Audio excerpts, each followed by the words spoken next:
some males never become men. It's not a given. Doing things that are hard and doing things that require you to do stuff on a sustained basis. I think that a lot of that used to be work. I mean, you've given ideas about rites of passage, and I agree with that, actually. Here's the difficult thing is that you have to be institutionalized into mature masculinity. The saddest graph in The Anxious Generation is the one that shows the percentage of American high school seniors who agree with the statement, "My life often feels useless." About 9% agreed with that statement from the 90s through 2010, 2011. There's no sign of anything changing. And then all of a sudden, around 2012, it just zooms upward and it doubles over the next 8 or 10 years.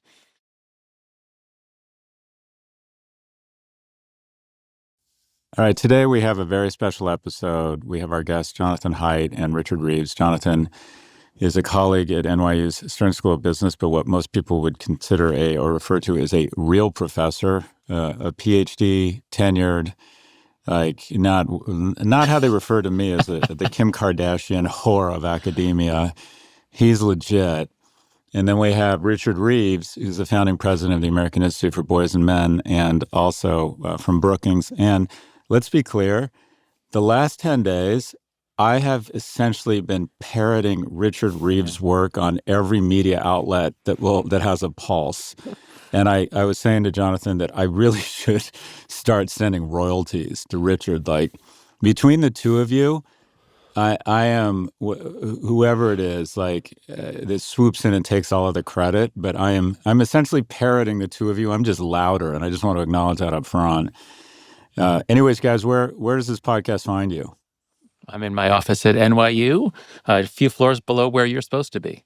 There you go. If he was a real professor, that's where he would be, right? John. So he wasn't gallivanting around the world. At the Beverly Hills Hotel, no joke. Okay, good. Well, I'm at home in East Tennessee, and Scott, I have absolutely no problem accepting a share of royalties. I will say, however, that what this means is that when people get mad at you, as they have done in a couple of recent publications, they also throw me under the bus with you.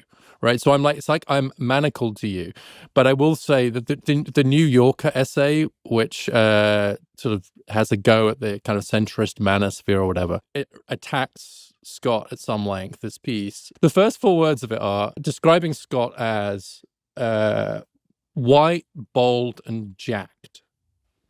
And the trouble is that the next 3,500 words attacking him, he didn't hear any of that. He just all he heard was he stopped at jacked, right? Yeah, no, it's I don't know. This makes for a longer conversation, but I still am unable to disassociate. I recognize that pushback is important, and if you're not, if you don't get any pushback, you're not saying anything.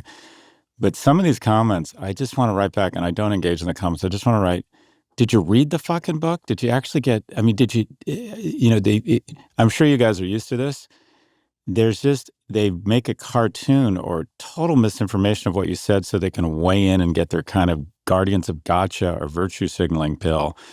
And I'm not used to it. I still have a difficult time separating myself from some of the, it is incredible, some of the things people say and the pushback. I imagine, especially you, Jonathan, when your book came out, you must have gotten a lot of pushback. Well, 2 things. First of all, Scott, you are treading into a minefield that no one has ever exited alive until Richard came along. When Richard started this project, you couldn't really talk about boys because that meant that you were ignoring what boys are doing to girls, what men are doing to women. And Richard has the political skills to sort of walk through it carefully, and he was very reassuring in the book, and he really opened the way.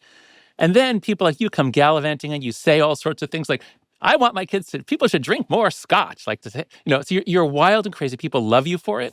But the thing is, you step on some minds, you say some things, and then, of course, those who want to write gotcha journalism, they got a lot of targets for you and a lot less on me and Richard because we're super careful about this. But that's part of what you do, and that's why it's so much fun to listen to you. And it's also, it's part of the work, right? You need, I think, a bit of both. But the other thing I would say, Scott, I agree with what John just said, and I know this is not necessarily what you wanted to talk about, but it's live right now. What I find helpful is to really think hard about, is this a good faith disagreement? And this is obviously John's a lot of John's work has been along this line. And if it's a good faith disagreement that is something important, then I typically will respond to it.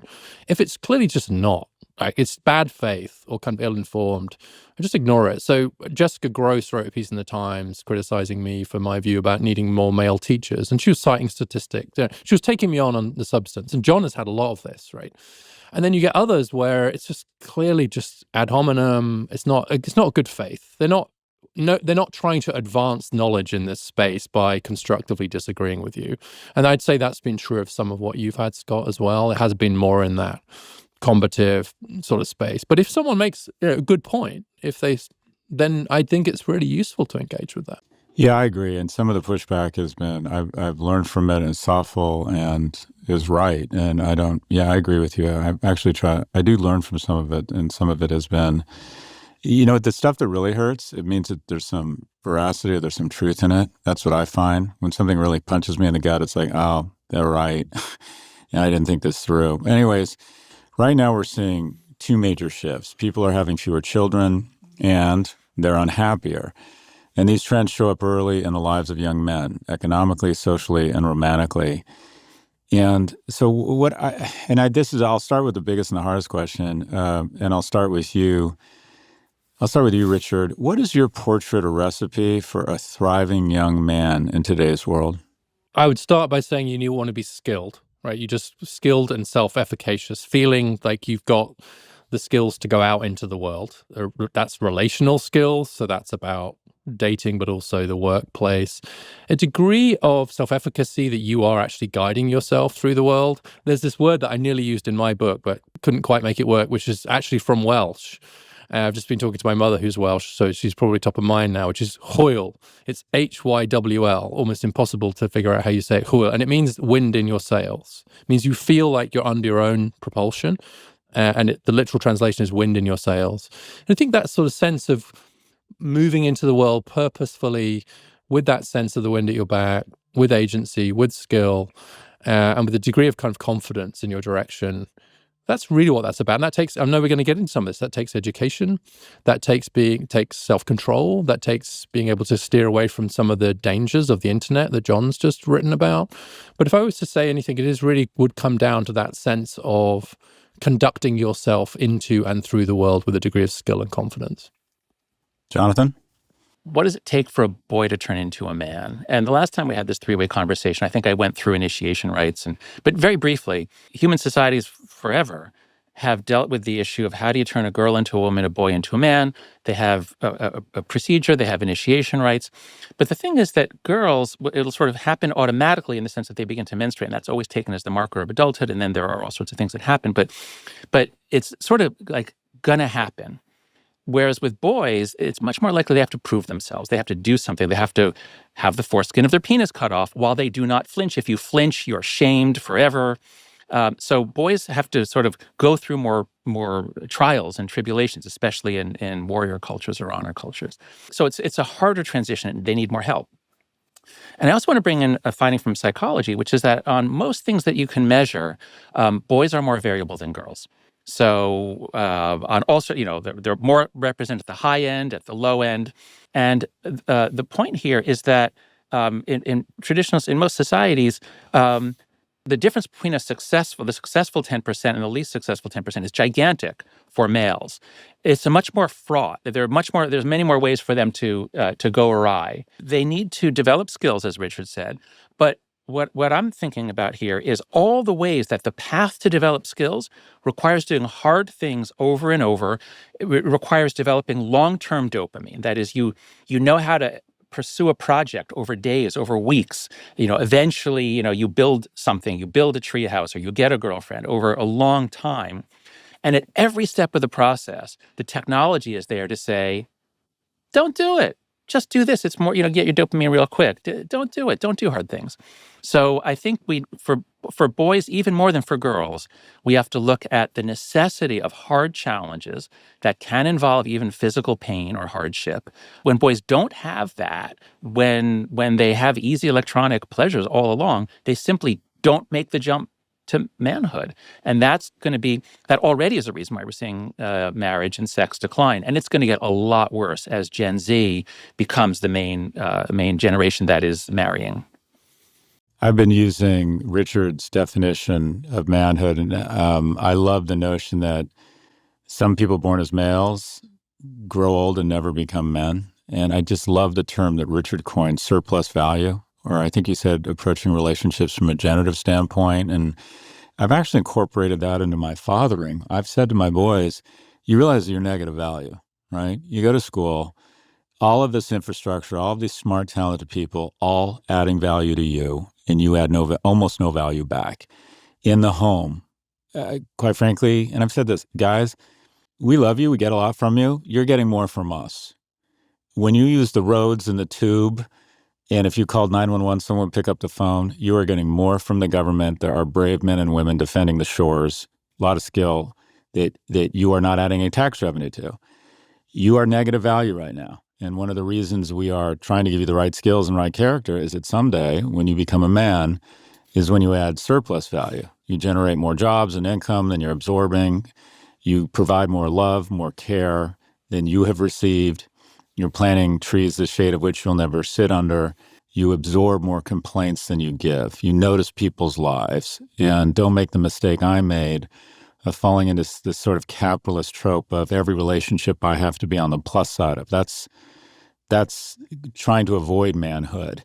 And they sort of get it, but I love this notion of surplus value. And I got that from Richard. And I just think it's such an elegant way of saying, some men, be clear, some males never become men. It's not a given.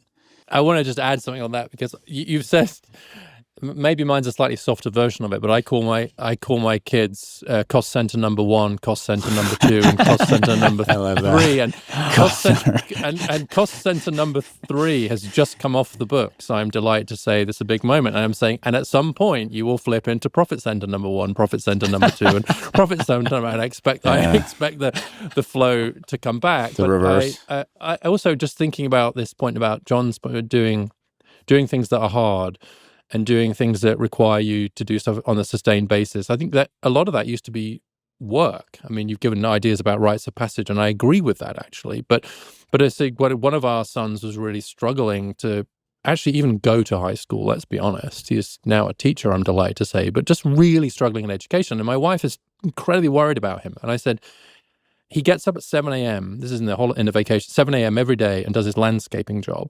He comes home, showers, changes, and then goes off to do his job actually at a Jewish after-school center where he's a teacher till 7 p.m. And he does that every day, and he's never missed a day of work. He is going to be fine. Like, I just know he's going to be fine. I don't know what he's going to do, and I know he's struggling in the education system, but I'm going to tell you, any 17-year-old who can get himself up every morning and work 2 jobs every day is going to be I don't know how. If he's got the discipline, and that's something that boys can grow up without more easily than girls do. And you're right, John. You have to learn it. You have to be institutional. Here's the difficult thing is that you have to be institutionalized or institutionally scaffolded, as you say, into masculinity, into mature masculinity. And it's very hubristic of any society to think that we don't need to construct and maintain those scaffolds, and that we don't need to be careful at the things that might corrode those scaffolds. And both of those things have happened right now. We've dismantled too many of the scaffolds, the pieces of that we do the institutionalization through. And as John's work's shown, we've also been corroding it in many ways, particularly with what's happening online with these quick fixes. So I just want to contribute to this discussion of surplus value. The saddest graph in The Anxious Generation is the one that shows the percentage of American high school seniors who agree with the statement, "My life often feels useless." And another one is, life often feels meaningless. There are a couple of questions like that. And what you see is that it was about 9% of boys, and boys here, there's not much of a sex difference, boys and girls, about 9% agreed with that statement from the 90s through 2010, 2011. There's no sign of anything changing. And then all of a sudden, around 2012, it just zooms upward and it doubles over the next 8 or 10 years. Young people feel really useless because they are. If they're just always pulled off the road of producing anything and always given entertainment and stuff to consume, at the end of the day, all they've done is scroll through videos or watch other people doing things. And that makes you feel useless. So young men have always had this issue, but what I want to contribute to this conversation is the technology pulled so many young men off the path. And now with gambling, with AI coming in, it's pulling even harder. And so we really have to change the technology. We have to do a lot of things so that our kids are doing things so that they are useful to others. Now, of course, they'll still be net negative, but it's a big difference between we're all investing in you and you're just watching video games and porn, and that's the way you're going for 10 or 15 years.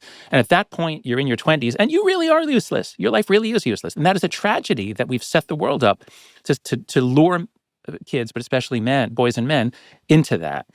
So we've got to let them feel they're producing value. Let them do things. Let our kids run errands. Let them take challenges in which they actually do something useful.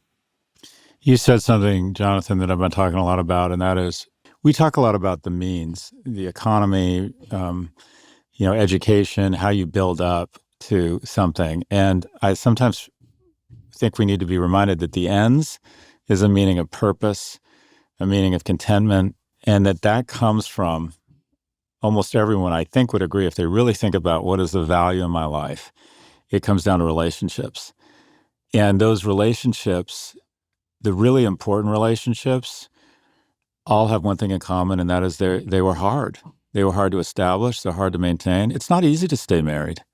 It's difficult to figure out your place in the pecking order with friends. It is really hard to navigate the politics of NYU or start an institute focusing on boys. The only thing these relationships have in common is a lot of friction, and they were really hard.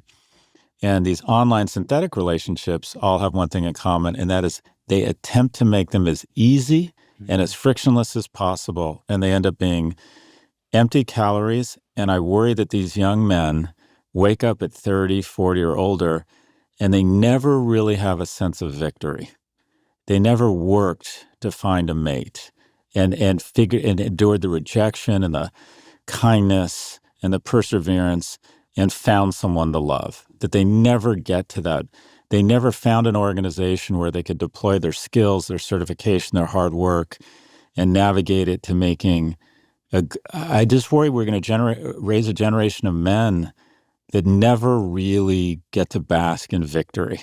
Like this was worth it. This was so hard, but it was worth it. I think that's right. A lot of research in psychology shows that if you want to predict happiness or you want to understand what makes people feel a sense of flourishing, relationships is the number one. That's one of the most basic truths in psychology. That long Harvard project tracking men since the 30s, it was the state of your relationships was the best indicator of who aged well and had a sense that their life was good. So, of course, yes, relationships. And it's also another basic truism of psychology that women care more about relationships. They invest more in them. Even within marriages, the woman is more likely to manage the social relationships for everyone. So women care, they invest more in them, they understand them more, and they end up with more of them. Whereas men are much more at risk of ending up with nothing. And both of you have collected statistics on the degree to which, those horrible statistics about the percentage of young people or people who say they have no close friends. And I believe it's much higher for men. So I want you to come in on that in just a moment. But the point I want to add here is that, Scott, when you said, ultimately, what makes a successful life is relationships. My first thought was, well, yes, but also accomplishments. That for men more than women, when you look back on your life, it's not enough that for many men, it's not enough that yes, I raised these children and they're flourishing, I did my job. No, men more often feel the need to have made a mark on the world, to have done something that they can then be proud of. And so, yes, we are raising a generation of men in a world in which the opportunities to do something big are harder and harder. And that's what's so exciting about this three-way collaboration. The three of us have had a few wonderful discussions, because we each bring a piece to it. And Scott, you're bringing all these issues about, redistributive tax codes and all the economic challenges that I didn't think about at all. So actually, in terms of paying royalties, yes, Scott, you cite both of us. You can definitely pay us royalties. But the thing is, all three, we're all like learning from each other. We each have a piece of the puzzle. And so we can sort of each, circulate these royalties among the three of us. A shared pot of royalties. Here we go. I got to tell you right now, that sounds good to me, Scott. It sounds good. Given where we are on the Amazon rankings right now. But I want to build on. I think, both the points you've made, which is that John's right that on average men are investing less in relationships and struggle a bit more with that relationality. But on the other hand, I think that masculinity and mature masculinity in the surplus value way we've talked about it is defined through relationships. I think we have to make a clear distinction between relational masculinity, which is defined and exhibited through those victories at work, which is relational. It's through what you're providing to others, as opposed to a lone ranger masculinity, which is you go your own way, you're your own man, you're separate from other people. And so there's this weird paradox here that I'm just throwing out to both of you, which is on the one hand, we sort of think about relationships and we think, oh, women are good at relationships, they build them more, etc. But on the other hand, I think the idea of being a successful and a flourishing man, when we think about that, what do we think? We think, what kind of father are you? What kind of husband are you? What kind of colleague are you? What kind of father figure are you? So actually, weirdly, in a way, I think it's even more important to think about the relational architecture around men. I think about, the way my dad expressed his masculinity was by the way he was a dad and a member of the community and so on. And so if he'd been alone in the woods on his own, I don't think you can be a man alone.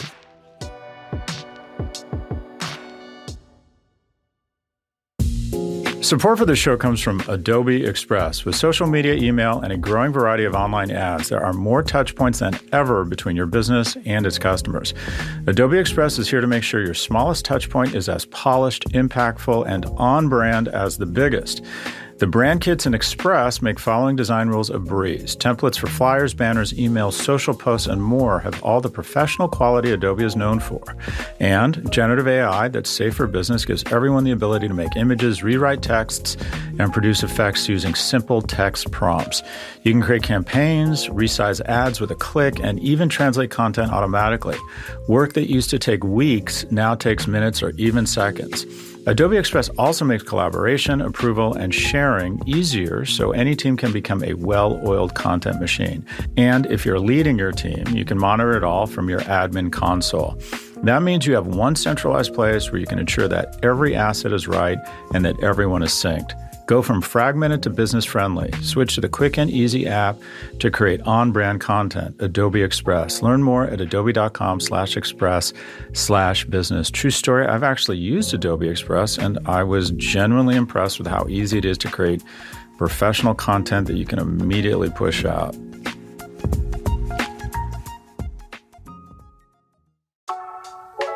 Support for Prop G comes from Chime. It's no secret that managing your money can be stressful. Overdraft fees, missed payments, and the constant worry about saving more can add on undue pressure when life already feels full.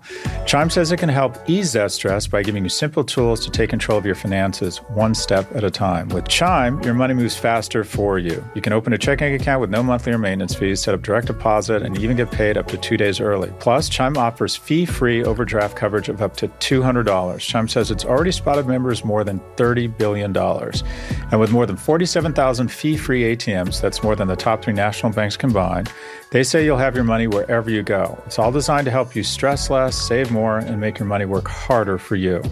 You can work on your financial goals through Chime today. You can open an account in 2 minutes at chime.com/propg. That's chime.com/propg. Chime.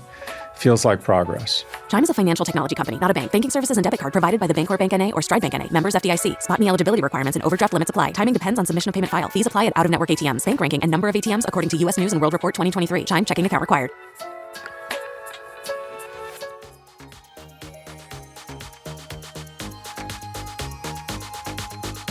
So, Jonathan, you said something, and just so we can fill up some comments with some hate. You said something that men feel it's not enough just relationships. The men have a distinct, not unique, but a greater level of desire to quote unquote, put a dent in the universe. And what I have said that's caused some blowback is that equality of opportunity does not equal equality of outcomes, which is, I have to credit Jordan Peterson. That's where I heard it first. And I've said that if you had perfect equanimity of opportunity, there would still be more male CEOs. And the land acknowledgement is like men have bigger egos. But what I find is the following, that men get more reward from impacting things that aren't in their proximity, and women get more reward from impacting things really in a deep, meaningful way in their direct proximity. That they have a different reward system. Your thoughts, Jonathan? I agree with the general approach, but not your specific metric there of close versus distant. In all of my work, I always try to take both an evolutionary perspective and an anthropological perspective. How did we evolve? What is human nature? What are our desires? But also, how does that vary across cultures? And in this case, one of the key things to keep your eye on, especially any discussion of young people, we must discuss mate value. Young women are in a constant competition for mate value. Now here, I'm only addressing the heterosexual dating market. That's the dominant one. But young women, from the time they're approaching puberty and they get on social media, it's incredible the way they're so conscious about clothing and hair and makeup and all the things that they're going to be judged on. And that's true for women throughout their lives. And so women are very, very attentive to mate value, whereas men are just not as concerned about how we look or looking youthful. Across societies and eras, the great majority of women will have a child and the great majority of men will not. That's the way it's always been. Before there was monogamy, for the 1,000 years or whatever it was that monogamy was dominant, the most successful men will have multiple wives and most men will not have any. And so because of that, males, there's some speculation that males are designed with more of an all or nothing strategy, or go for it. And you have to stand out. You have to do something to become excellent. You have to do something to rise in status for your mate value. And so if you imagine young men who are threatened by being pulled down into nothingness and being a drone, a useless one that will not procreate, men are more drawn to doing the big, spectacular thing, and even sometimes that's violent. It gives them fame for a while. But my point is, it's not just that they want to impact things far away. They want to do things that will make people look up to them. And in a healthy society, it's through all the things that Richard said. It's somebody who would be admired for having created a successful company and had been a loving father and have strong relationships in the community. But in some environments, if men can get prestige just from being the biggest asshole or from destroying something, well, then that's what many men will be motivated to do. We have to look at the incentives, but really keep your eye on mate value, I would say. Slight corrective to that, or at least I think it might be a corrective, John. But first of all, I buy the evidence about risk-taking, higher levels of risk-taking on average, being driven by this all or nothing thing. Joe Henrich, I think, who we both know, has written about that. I'm convinced by that. I think there's two things. One is that there's a tendency then to take a difference of these overlapping distributions and use it to explain much bigger gaps than it can actually explain. That's my big disagreement with Jordan Peterson on this, for example. So he correctly says that under conditions of equality, you're probably going to have, say, fewer engineers, is another example he uses, right? But it's probably 30%. Right. And the other way around with male nurses, right? It's not 5% or 10%, right? Yeah. And so what happens is that in the wrong hands, the truth of a difference at the average between the sexes is used to justify differences that could not possibly be plausibly justified by that, right? So it's not going to be 50-50, but you have to be very careful not to use it to justify very low levels. But on this mate value thing, I've just been reading a pre-publication book by Paul Eastwick called Bonded by Evolution, which has a really good critique of the mate value thesis. Doesn't say it's wrong, but says that actually the whole idea of a marketplace for romance is a very modern idea, right? Actually, if you think about it, right, having Tinder and thousands of people to choose from, that's not how we actually evolved. We actually evolved in small tribes, about 150 people. And he makes the quite strong argument that actually spending time with people who you know, and being compatible with them, that's actually what seems to matter in the long run for relationships. So mate value is very much about this immediate thing in a marketplace, right? But actually we're evolved, so the book's called Bonded by Evolution, we're evolved to seek out people who we're going to be compatible with. And they're probably going to be drawn from friendship groups, people we already knew to some extent. Now, I think what that means is it makes it even more important, John, that we do have real life relationships and experiences and so on, because you're more likely to have a successful mating strategy if it's friend of a friend, and all the social cues that come from that. So I think he's not even saying that the mate value thing is wrong. He's just saying it's overweighted by comparison to some of these other things. I want to follow up on the notion of mate value. And that is, I worry that we're returning to, I don't want to call it the natural order, but how society is typically played out. And that is 80% of women have reproduced, but only 40% of men. That typically most societies digress to a small number of men through inheritance or talent or luck or violence, aggregate a disproportionate amount of resources, and then an exceptional amount of the mating opportunities. And then we have to invent wars or something, or nationalism for the young men to get out their anger.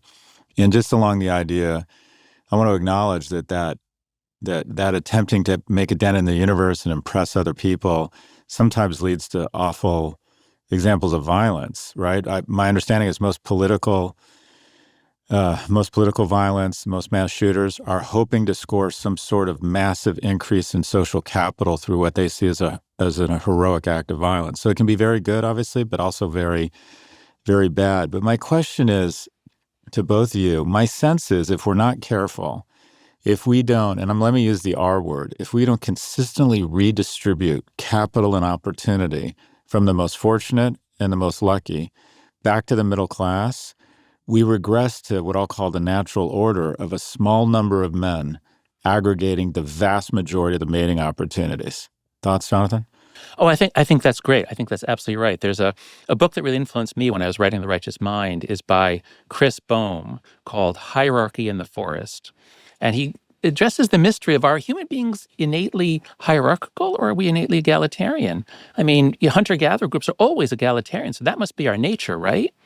But his answer is no. Actually, we are innately hierarchical, like most primates. Not all, but most primates are very hierarchical, and especially the males. And dominance is worked out through brutality and the ability to dominate violently. But what happened was, as humans developed technology and spears and all sorts of things, we developed the capacity to suppress alpha males.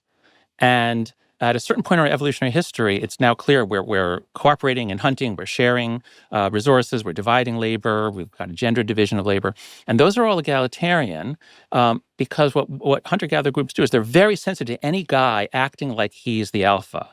And so they have gossip and eventually violence to take him down or kill him or ostracize him. And then he points out that then as soon as we become sedentary and we start farming and we start having resources, now someone finds a way to get most of them or more of them. And so then you instantly get hierarchy back. It comes roaring back. And so I think you're right to say a good society is one that's able to check that return to our primate. You read accounts of chimpanzee society, it's pretty brutal.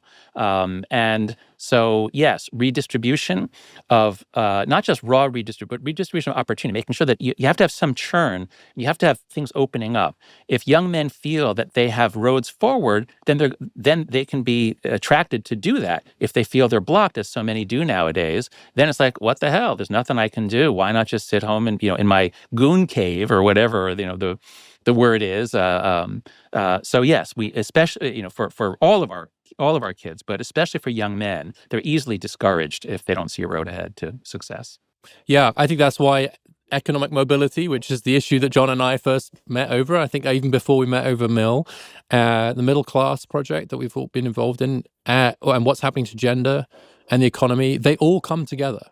If there aren't these genuine opportunities, economic opportunities to have a good life, to flourish, for your investments to pay off in a pretty reliable way, then you're just going to lose people, and especially you're going to lose young men, and that's what's been happening. So I know, Scott, you've been very interested in the whole marriage thing, and you and I have talked about this before, but you look in the communities where the marriage rates are higher, if they're low income, it's where the low income men are doing better. And so there's just a very clear link between economic flourishing, family formation, relational growth, capital growth, etc. And so the huge achievement of modern societies in many ways has been to gradually in a faltering way to share the opportunities more, right? And Scott, you've talked a lot about the growth of the middle class and so on. And that's combined with monogamy. And again, Joe Henrich's written a lot about this, to actually create a decent sense of the fact that, you know what, we can all do well. And a society where you can, to a reasonable approximation, say, we can all do well. We can all reproduce. We can all be generative. We can all contribute. We can all flourish. That's an unbelievably radical idea, which has driven modernity. And if you lose that, I think you lose a huge amount. And it should be no surprise, given everything that we all just said, that maybe the canary in the mine that we're losing that will be young men. Because young men are precisely the group who you would expect to be getting those incentive signals, right? Very, very early on about the need to go in and flourish and do well in a society that's reliably signaling, yep, we can all do well. As soon as young men start to believe that we can't all do well, I think that's when the pathologies will start to strike. So you said a word, Jonathan, that I'm triggered, so I got to address it. You mentioned the word Gooners, and there was this Harper's Magazine, and it was a brand that made me want to go grab drinks with Angie Dickinson at the Polo Lounge in the 60s. I hadn't heard that brand in 40 years. Anyways, this article went viral about these guys called Gooners or Goon Cave, and it's supposedly a community of young men who masturbate to exhaustion and brag about masturbating for 8, 12, 48 hours. So I could only get halfway through it because I just refuse to believe this is an actual thing, that this is anything more than just a tiny slice that this magazine has created a sensationalist article around, or at least that is my hope. And I don't have data around this, but I was so just rattled and quite frankly offended by this thing that I refuse to believe this was anything more than clickbait. And do either of you have any data? Have you read this article, and do you have any data on this? I read the first part of the article too. I have no data on its frequency, but I'm very interested in existence proofs. That is, if there is a group that can be constituted this way, and if it has lasted for several years, that at least shows us that this is possible. And what I'm interested in is the way that cultures and subcultures have been formed forever with inheritance from previous generations. And so if you have inheritance from previous generations, but then you have variation too, that's just straight Darwinism, you'll get change, but it'll be connected to what people have done before. It'll be connected to what people have found works or flourishes before. And what we've had since 2012, I believe, is largely a severing of all links between generations. So young people now are growing up in a world, many of them, if they're really online, in which almost everything coming in was made in the last few weeks, and very little is 10 years old. And so humans can create all kinds of bizarre societies. Humans have created all kinds of intentional communities and cults. They tend not to last, decades, but there are ways that people can live. And so I took the Harper's article to be showing, here's what happens when you take a bunch of young men, separate them from everything that's ever been learned or known or done in human history by previous generations, give them lots of porn, and connect them in ways that allow them to create a whole new world. So unless someone can show me that this didn't exist, I do take this as a sign of just how degraded and inhumane and inhuman you can get a group of young men to be if you put them in this incredibly toxic online environment and don't give them these roads out to actually make something of their lives. Richard, what do you think? I think I hadn't heard existence proof. I think that's really interesting. The danger is that people will take the exceptions and assume that it's the rule, or at least is much broader. So they don't see it the way you've just seen it, as a warning sign, right? What they see is they just go to this trope. And I'm going to just be tribune of young men for a moment and say, young men are awesome. I'm going to try this out because I'm in a lot of rooms right now, left-wing rooms, right-wing rooms, where the basic consensus is we can all agree that young men suck, right, in various ways. And so I'm just going to be, and I'm a bit worried about that narrative, to be honest. And I think I've contributed to it. I think we've all contributed to it. We have to be careful about it because violent crime rates are down. Young men are tending to be kind of more liberal. There's lots of good stuff happening. And one of the things that gives me a bit of hope is that you see these, let's call them experiments in living, John, quoting John Stuart Mill, is that you get these experiments in living, like this example, and then other people look at it, including other young men, and go, how's that working out? Does that look good? Should we do that? And I see increasing numbers of young men saying, nope, that doesn't look good. So I'm betting you that for every guy who's a gooner, I tell you what, I'm struggling with gooner, Scott, because it's also shorthand for an Arsenal supporter, as you also probably That's know, right. as a Gunner. gunner. So it's like I'm really struggling with it. And I know you met There's a Arteta. wee difference. There is a distinction between I know the you two. you met Arteta, so we're not going to go down that line because that would be too exciting. But I bet you for every one of those, there is a young man who is actually sworn off pornography and masturbating to pornography, 10 of them, right? I don't know. But like there's this real movement online now where I think young men are trying in faltering ways to find better ways to form themselves, better ways to be in the world. They're seeing what's happening with this. And it's very important that we send the message to them that we're with them and that we want that to succeed. And that we see these genuine efforts, I think, on the parts of young men to figure this out. Thank you for turning the conversation in this way. Richard, can you tell us about these headlines that we read about how young people are returning to religion, but it's especially young men, and it's especially really the harder, the more intense, not the sort of easier forms of religion? Yeah, again, it's existence proof and very small data points at the moment, I think, right? Ryan Bergey's writing something for us on this now, and I'm convinced that there is something there, right? That it's not just a kind of blip in the data. And I think it goes along with some of these other things that we're seeing even online, where the way I put it is, I think there is a genuine search among many young men who are feeling somewhat lost, somewhat underformed, if we can put it that way, for good ways to form themselves, to be better. I think that hunger to be better is incredibly strong, including among very young men. And that might lead them to bits of the online, it might lead them to cold plunges and whatever. It could also lead them to more demanding forms of religion. It can lead them to the kind of no masturbation pledges that they're getting online. You've mentioned Jordan Peterson earlier, Scott. I think that some of what he was doing, some of Charlie Kirk's messages, etc. I think one of the reasons that these guys have resonated was they were saying, look, these are hard things, you should do them. And the call to be better, I think it is one that a lot of young men are at least attempting to answer. I think it's on us to give them the places and the spaces and the room to do that. And even when there is a bit of a turn to religion or a desire for family, there was an NBC poll a while ago saying that most of the men who voted, the top one priority for men who voted for Donald Trump was to have a family. They're going to be better men if they have people to rely on them. Maybe that's a good thing.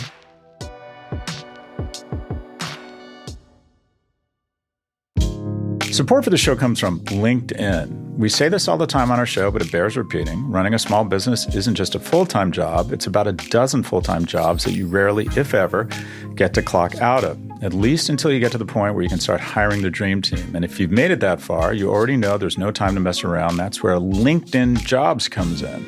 LinkedIn makes it easy to post your job for free, share with your network, and get qualified candidates that you can manage all in one place. And LinkedIn's new AI feature can even help you write job descriptions and then quickly get it in front of the right people with deep candidate insights. And if you decide you want to go to the extra mile to find the perfect candidate, LinkedIn says that promoted jobs get 3 times the number of qualified applicants. It's all these little things that let you find help fast without compromising on quality, which add up to you finally having extra time in the day for, relaxing. Or, knowing my listeners, you'll probably use that extra time to expand your empire even further. Post your job for free at linkedin.com/prof. That's linkedin.com/prof to post your job for free. Terms and conditions apply.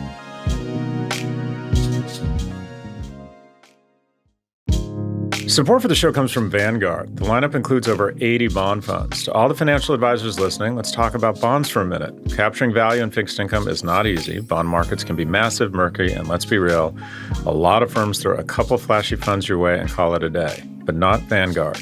Vanguard bonds are institutional quality. They're actively managed by a 200-person global squad of sector specialist analysts and traders. Lots of firms love to highlight their star portfolio managers, like it's all about that one brilliant mind making the magic happen. Vanguard's philosophy is a little different. They believe the best active strategies should be shared across the team. That way, every client benefits from the collective brainpower, not just one individual's take. So, If you're looking to give your clients consistent results year in and year out, go see the record for yourself at Vanguard.com/audio. That's Vanguard.com/audio. All investing is subject to risk. Vanguard Marketing Corporation, distributor.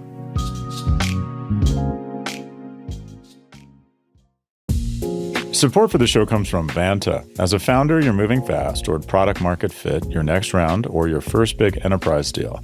But with AI accelerating how quickly startups build and ship, your security expectations are higher earlier than ever. Getting security and compliance right can unlock growth or stall it if you wait too long. Vanta is a trust management platform that helps businesses automate security and compliance with deep integrations and automated workflows built for fast-moving teams. So whether you're a startup tackling your first SOC 2 or ISO 27001, or an enterprise managing vendor risk, Vanta's trust management platform makes it quicker, easier, and more scalable. The results? According to an IDC study, Vanta customers slash over $500,000 a year in costs. Establishing trust isn't optional. Vanta makes it automatic. Go to Vanta.com/ProfG to save $1,000 today through the Vanta for Startups program and join over 10,000 ambitious companies already scaling with Vanta. That's VANTA.com/ProfG to save $1,000 for a limited time.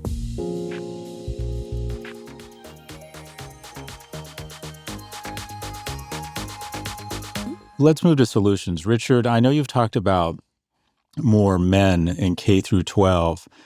But I think that's probably going to help, but not fix this problem. There really is, it seems to me, and I think, Jonathan, I'm curious to get your view on this.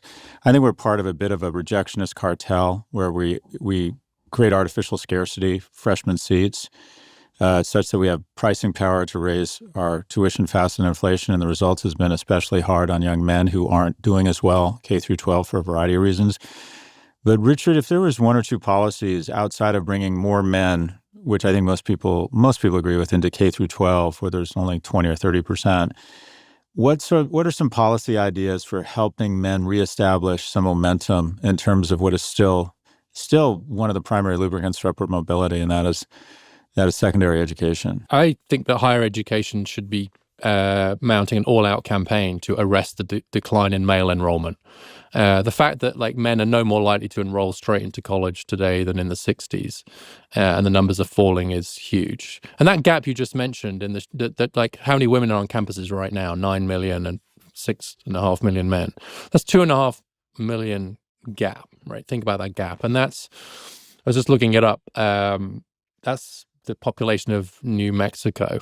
And there are 13 states that have fewer people in them than that gap. Right, so we're talking about a decent-sized state-level gap just in the number of men and women on college campuses. We can do better. They've got to do better. They can do more outreach. The ROI on higher education is not that different for men and women, frankly.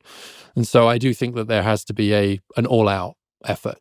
Now, the trouble is, Scott, that, and this we just collaborated on some research to show this, is that young men are increasingly falling for the lie that it's not worth it. You won't get a return. You should be entrepreneurial. You should invest in crypto. It's back to this John's point about the short-term thing.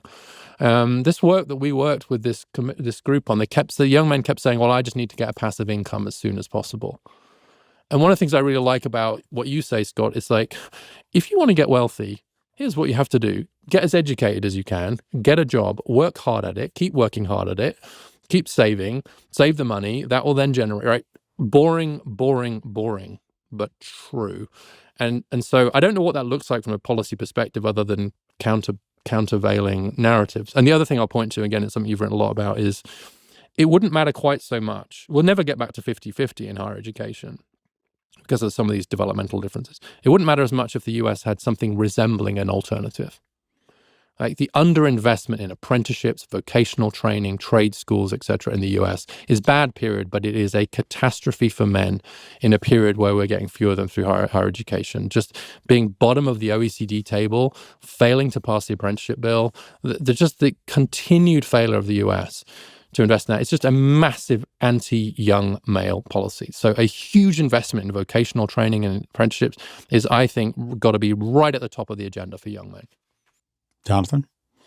So I'll agree with everything that Richard said, but what he's proposing are very expensive things that take a long time to work. And I have one which I think will have a much bigger impact very quickly with almost no cost. And that is to age gate the internet and try to get boys up to the age of 16 or 18 without having multiple addictions. And so, for example, I teach a course at NYU called Flourishing, where 19-year-old sophomores have to, for the semester, they have to work on a project. And there are a couple of projects that they tend to pick. And now I have a rule. If you are on social media for 3 hours a day or more, you must start there. There's no point in doing anything else until we get your digital habits under control. And these are NYU students. These are at the top. And a really important finding that I got from Richard's book was when you graph out how men and women are doing, how boys and girls are doing, if you look at the wealthiest or most educated strata of families, the gap is quite small. And so you might not even notice if you're in these sort of elite circles that boys are doing so badly. And my friends' sons are doing fine. But when you look at the bottom half or two-thirds, certainly bottom half, the boys are plummeting down while the girls are either dropping a little or maybe not at all.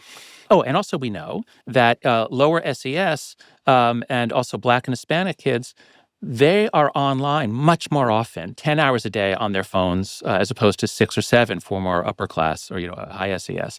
So what I'm getting at is in low SES families where you're more likely to have a single mother who has multiple kids, they put them on iPads because that's the cheapest babysitter. So iPad babies are especially common among younger kids, among lower SES. And these kids, boys and girls, have a much darker future. They have much more disruption of neural development. So I think if we want to understand why, if we want to change things in the lives of young men, I think the most urgent thing that we need to do, starting today or tomorrow, is protect them from the digital environment, from the addictive elements of it. And that's video games is complicated. I'm not saying no video games, but video games is where the addictions start. And then it's porn, it's vaping, it's sports betting, it's crypto investing. There are all these companies that are addicting boys. And as Anna Lemke says, she wrote the book Dopamine Nation, addiction researcher at Stanford. As Anna Lemke says, if you get addicted to any one thing, your brain is now changed, your reward system has changed, that you're more easily addicted to everything else. And so that's where I would start. That's the biggest bang for the buck. And it is especially devastating to boys who are more easily distracted and they get off the path. There was this study, wasn't there, of age verification of Pornhub in the UK. I don't know if you saw this, John. It had a huge effect because there's been a lot of skepticism about whether age verification would actually have an effect. Now, that may not be getting the ones you're most worried about, but it had a massive effect in the positive direction in the sense of reducing pornography use, right? Oh, yeah. If you put up obstacles to something, some people will go around it, but in general, use will drop. Same thing with, if you make marijuana legal, use does go up. It's not, so we have to start and this is also a public health message. This is not just a law thing. This is a public health message. We've got to give kids the space, the mental space to grow up in the real world. And that's the place to start. I think everything else is smaller compared to what the digital environment has done to kids since 2012. And I would just like to ask a question more as a dads to dad. I'm in the midst of what I call the greatest manufactured stress that I've been through recently, and that is my son is applying to college. And I just want to come out of the closet and say, I will be devastated if he doesn't get into an elite school. All of the progressive school doesn't matter and he'll end up where he should. I am that narcissist that wants to signal to his friends that his kid got into a great school. What the fuck is wrong with me? Richard. You don't understand the concept of regression to the mean, which means that you can't possibly have each generation doing as well as the previous generation on average, right?